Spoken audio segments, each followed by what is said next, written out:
Doctor Tanpure साखर कारखान्यासाठी सभासद आणि कामगारांची सकारात्मक भूमिका ही नेहमीच महत्वाची राहिली आहे।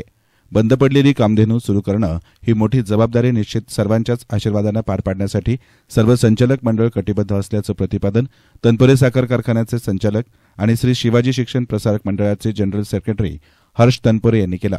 डॉक्टर तनपुरे साखर कारखान्यात सेवा देणाऱ्या विविध विभागातील अधिकारी आणि कर्मचाऱ्यांचा राष्ट्रीय साखर कामगार युनियनच्या वतीनं सेवापूर्ती सोहळा भारतीय स्वातंत्र्य दिनी पार पडला। याप्रसंगी हर्ष तनपुरे बोलत होते। कार्यक्रमाच्या अध्यक्षस्थानी युनियनचे अध्यक्ष गजानन निमसे होते।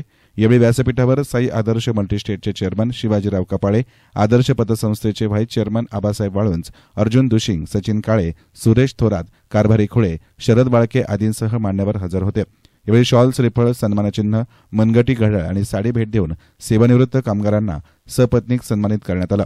यावेळी बोलताना हर्ष तनपुरे पुढे म्हणाले की तनपुरे कारखान्यातील कामगारांनी प्रामाणिकपणे सेवा दिली। सर्वांचे कारखान्याशी आपुलकीचे नाते जोडले गेले आहे। हा कारखाना सुरू करण्यासाठी जरी थोडा विलंब होत असला तरी एकदा कारखाना सुरू झाला की तो पुन्हा कधीही बंद होणार नाही, हेच ध्येय असल्याचं तनपुरे म्हणाले।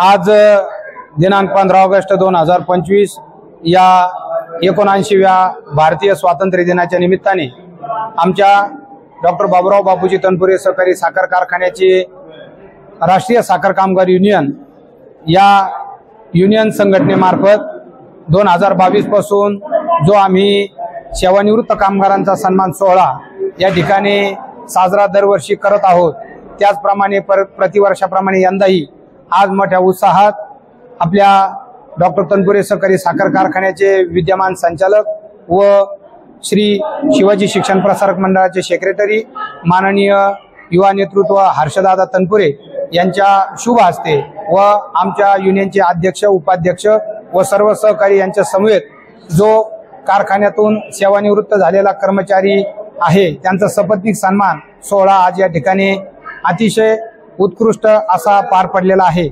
या कार्यक्रमाच्या प्रसंगी 26 जानेवारी 2022 रोजी प्रथमच कारखाना बंद झाल्यानंतर आम्ही युनियन मार्फत सेवानिवृत्त कर्मचाऱ्यांचा सन्मान केला। त्यामध्ये 78 कर्मचाऱ्यांचा सन्मान त्या ठिकाणी करण्यात आलेला होता।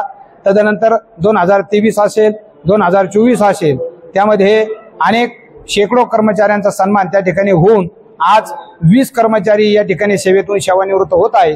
त्या सेवानिवृत्त झालेल्या कामगारांचा सपत्नीक सन्मान सोहळा आज या ठिकाणी अतिशय उत्कृष्टपणे व मोठ्या उत्साहात या ठिकाणी करण्यात आलेला आहे। त्या निमित्ताने सर्वांचे या ठिकाणी मी उपस्थित राहिल्याबद्दल आभार व्यक्त करतो व त्या ठिकाणी युनियनच्या वतीने सर्वांना धन्यवाद देतो। याप्रसंगी भारत पाटील, संजय काळे, वैष्णवी काळे यांनी ही मनोगत व्यक्त केली। यावेळी नामदेव दसाळ, रामभाऊ ढोकणे, वसंत बर्डे, नामदेव बापू शिंदे, बाळासाहेब तारडे, ईश्वर दुधे, सुरेश तनपुरे, कैलास झावरे, शिवाजी नालकर, राजेंद्र गागरे, संपत जाधव, सीताराम नालकर आदींसह युनियनचे सदस्य आणि कामगार बांधव उपस्थित होते। प्रास्ताविक अर्जुन दुशिंग यांनी केले तर सूत्रसंचलन आणि आभार युनियनचे सचिव सचिन काळेगुरू यांनी मानले। येस्तान मीडियासाठी प्रतिनिधी गोविंद फुनगे, राहुरी।